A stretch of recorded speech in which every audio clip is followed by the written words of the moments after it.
America Iran जंग से दुनिया को 2 अरब 60 करोड़ बैरल तेल की सप्लाई का नुकसान हुआ। आलमी ज़खायर को दोबारा भरने में 18 माह का अरसा दरकार होगा। सऊदी जॉइंट कंपनी अरामको के सरबराह का बयान। पाकिस्तान की जापान इंटरनेशनल कॉर्पोरेशन एजेंसी से ML1 रेलवे मंसूबे में माली मुआवनत की दरखास्त। सदर जायका ने वफाकी वजीर इक्तिसादी उमूर अहद चीमा से मुलाकात में प्रोजेक्ट पर गौर करने की यकीन दहानी करा दी। और स्टील सेक्टर के लिए FBR का नया सेल्स टैक्स जनरल ऑर्डर जारी। मुंतखब कंपनियों से बिजली के हर यूनिट पर ₹5 टैक्स लिया जाएगा।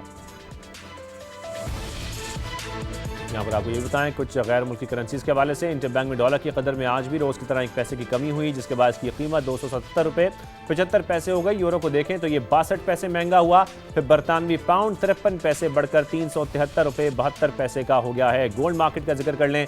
मुल्क में सोने की कीमत में बड़ा इजाफा देखा गया। फी तोला ₹10,000 महंगा हुआ। कीमत ₹4,37,936 हो गई है।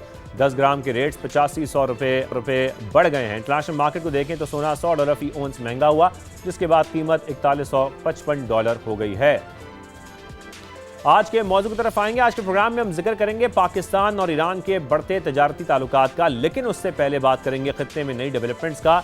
अमेरिका और ईरान के दरमियान कशीदगी में कमी दिखाई दे रही है। पाकिस्तान की सिफारती कोशिशों से आबना हुर्मुज़ भी जल्द खुलने का इम्कान हो गया है, जिसके बाद इसकी अहम बहरी गुजरगाह से जहाज़ों की आमदरफ्त बहाल हो जाएगी, ये उम्मीद पैदा हो गई है। ईरान और अमेरिका से मुस्बत इशारे भी मिलने के बाद इंटरनेशनल मार्केट में क्रूड ऑयल भी 6% तक सस्ता होकर 3 हफ्ते की कम तरीन सतह पर आ गया है। अब आते हैं आज के टॉपिक की तरफ। इस्लामाबाद में Pakistan Iran joint trade committee का इजलास हुआ, जिसमें ईरानी वजीर तजारत ने भी शिरकत की। दोनों बरादर ममालिक ने बाहमी तजारत को $10 अरब तक बढ़ाने पर इत्तफाक किया। फ्री ट्रेड एग्रीमेंट को जल्द मुकम्मल करने के अज़म का भी इज़हार किया गया। मीटिंग मिनट्स के मुताबिक दोनों ममालिक में आज़ाद तजारती मुआहदे के कवायद और टैरिफ में कमी के तरीक़ेकार पर भी पेशरफ्त हुई है। दो तरफ़ा तजारत के फ़रोग़ के लिए अमली इक़दामात तेज़ करने का फैसला किया गया है। पाकिस्तान और ईरान ने बिजनेस टू बिजनेस रवाबित को मज़ीद मजबूत बनाने पर भी इत्तफाक किया है। बार्टर ट्रेड के निज़ाम को वसअत देने और मौसर बनाया जाएगा। सरहदी तिजारत के फ़रोग़ और मकामी आबादियों को मुआशी मौक़े फराहम करने के अज़म का भी इज़हार किया गया है। मुश्तरका सरहदी मंडियों के मौसर इंतज़ाम के लिए मुश्तरका कमेटियाँ कायम की जाएंगी। फिर मुतफ़िक़ा फ़ैसलों पर फौरी अमल दरामद के लिए तकनीकी कमेटियाँ भी काम जारी रखेंगी। वफाकी वज़ीर तजारत जाम कमाल ने कहा कि पाक ईरान ताल्लुकात को मजबूत मुआशी शराकत दारी में तब्दील करना वक्त की अहम ज़रूरत है। ईरानी वज़ीर तजारत ने पाकिस्तान के साथ long term economic strategic partnership कायम करने की ख्वाहिश का इजहार भी किया है। उन्होंने कहा कि ईरान कराची और गवादर की बंदरगाहों के जरिए ताउन को वसअत देने में दिलचस्पी रखता है। इन पोर्ट्स के इस्तेमाल से ईरानी अशिया को एक्सपोर्ट किया जा सकेगा, पर दूसरे ममालिक से इम्पोर्ट के लिए भी पाकिस्तानी पोर्ट्स का इस्तेमाल करना चाहते हैं। अगर हम दोनों ममालिक के दरमियान ट्रेड को देखें तो इसका वॉल्यूम $3 अरब तक पहुंच चुका है, जबकि गैर रस्मी तजारत यानी कि इनफॉर्मल तजारत जो है उसका अंदाज़ा भी इससे कहीं ज़्यादा है। पाकिस्तान ईरान से LPG, पेट्रोलियम प्रोडक्ट्स, तारकोल, स्टील, प्लास्टिक, केमिकल्स और खजूरें मंगवाता है, जबकि अगर पाकिस्तान की बात की जाए दोस्त मुल्क को टेक्सटाइल मसनूआत, सर्जिकल आलात, लाइव स्टॉक, फल और सब्जियां यहाँ से भेजी जाती हैं। दोनों ममालिक तजारत के लिए बार्टर सिस्टम का भी इस्तेमाल कर रहे हैं। दोनों ममालिक ने स्मगलिंग की हौसला शिकनी, कानूनी तजारत को फ़रोग देने और मकामी आबादियों को सहूलत देने के लिए पाक ईरान सरहद पर 6 मुश्तरका बॉर्डर सस्टेनेंस मार्केट्स कायम करने का भी फैसला किया है। पाकिस्तान गवादर समेत सरहदी अजला के लिए भी बिजली भी ईरान से इम्पोर्ट करता है। फिर पाकिस्तान सेंट्रल एशिया तक रसाई के लिए अब अफगानिस्तान के बजाय ईरान का रूट इस्तेमाल कर रहा है। दूसरी जानिब ईरान ने भी अमरीकी जारियत के दौरान पाकिस्तान के ज़मीनी रूट्स का इस्तेमाल किया। पाकिस्तानी बंदरगाहों के जरिए अपनी ज़रूरियात का सामान ज़मीनी रास्ते के जरिए ईरान लाया गया। अगर बात की जाए पाकिस्तान और ईरान के तजारती ताल्लुकात को बढ़ाने की, तो ईरान पर मगरबी ममालिक की पाबंदियों, खुसूसन बैंकिंग सेक्टर पर रिस्ट्रिक्शंस के बायस इसमें मुश्किलात का सामना भी है। इसके बायस गैस पाइपलाइन का मंसूबा भी ताख़ीर का शिकार है। माहिरीन के मुताबिक अगर ईरान से पाबंदियों का मुकम्मल खात्मा होता है तो दोनों ममालिक की तजारत का वॉल्यूम कई गुना बढ़ सकता है। इस पर आज हमने बात करनी है। इस हवाले से गुफ्तगू करने के लिए हमारे साथ जो हमारे मेहमान हैं वो भी मौजूद हैं। हमारे साथ मौजूद होंगे माहिर बहरी उमूर अब्दुल्ला हमीद गुल साहब हमें ज्वाइन कर रहे हैं, साथ में दीगर मेहमान भी हमें ज्वाइन करेंगे। साबिक project director CPEC Hasan Daud Bhatt साहब होंगे। माहिर मईशत सैयद अली वासिफ साहब भी हमारे साथ मौजूद होंगे। अब्दुल्ला हमीद गुल साहब, सबसे पहले मैं आपकी जानिब आऊँगा। एक सबसे पहले हम ज़रा ट्रेड पे जाने से पहले ये बात कर लें जो इस वक्त मशरक़ वस्ता की सूरत हाल है, और हम देख रहे हैं कि अब बहरान में कुछ हमें ईज़ दिखाई दे रहा है। अभी सदर ट्रंप भी कह चुके हैं कि शायद कल आपने हुर्मुज़ खुल जाए। मईशत पर काफ़ी असरात आए थे इसके, जो हम देख रहे हैं मुसलसल जंग के जो असरात हैं, अब कुछ हम देखेंगे आने वाले वक्त में, अब कुछ मामलात बेहतरी की तरफ जाते हुए दिखाई दे रहे हैं आपको भी? बिस्मिल्लाहिर्रहमानिर्रहीम। शादिर साहब, बहुत बहुत शुक्रिया, आपने मदऊ किया कि यकीनन इंशाल्लाह बेहतरी के असरात होंगे। और जब भी ये मुआहदा पाए तकमील तक पहुंचने के करीब होगा तो याद रखिएगा कि बुनियाद इस्लामाबाद एकॉर्ड से ही होगी। इसलिए मुझे कोई इसमें शक व शुबा नहीं है कि पहले भी मामलात तो पाकिस्तान ने ठीक ही करा दिए थे।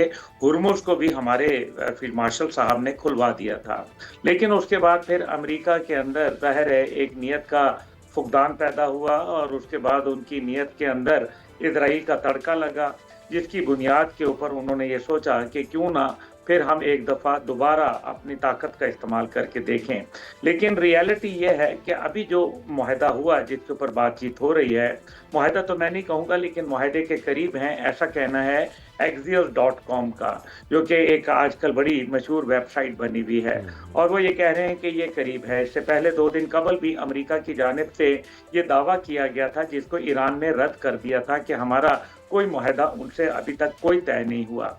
देखिए, बुनियाद जो है वो वही 14 नुकात के अंदर ही आपको मिलेगा, जहाँ ये कहा गया था कि ईरान का अजाला किया जाएगा और $300 बिलियन उसके लिए दिए जाएंगे, उनके मुंजमद असाफे उनको खोला जाएगा, उनकी जो शुमाली गुजरगाह है जो कि आबनाए हुर्मुज में, उसका इस्तेमाल किया जाएगा, यानी कि ईरान के बताए हुए रूट के ऊपर।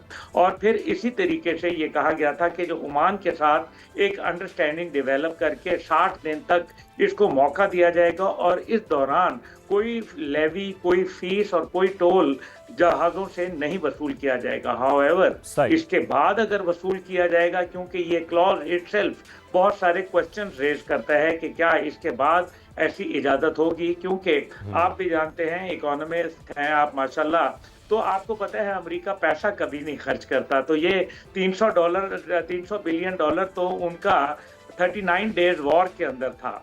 अब ये जो वॉर में नया डेवस्टेशन हुई है, हो सकता है अब ये 400 बिलियन जा पहुंचे। तो ये पैसा वो इसी अंदाज में देंगे कि वो कोई लेवी ले लें, कोई फीस अदा कर लें, लेकिन जाहिर है इससे जो फिर एक तिजारती रास्ता है उसकी गुजरगाह अब्दुल्ला के साहब, ऊपर बहुत आपको लगता है कि मुश्किलात लोगों को ईरान पहुंच पर से जाएंगी। लेकिन सख्तियां भी कम होती दिखाई देंगी इसके बाद?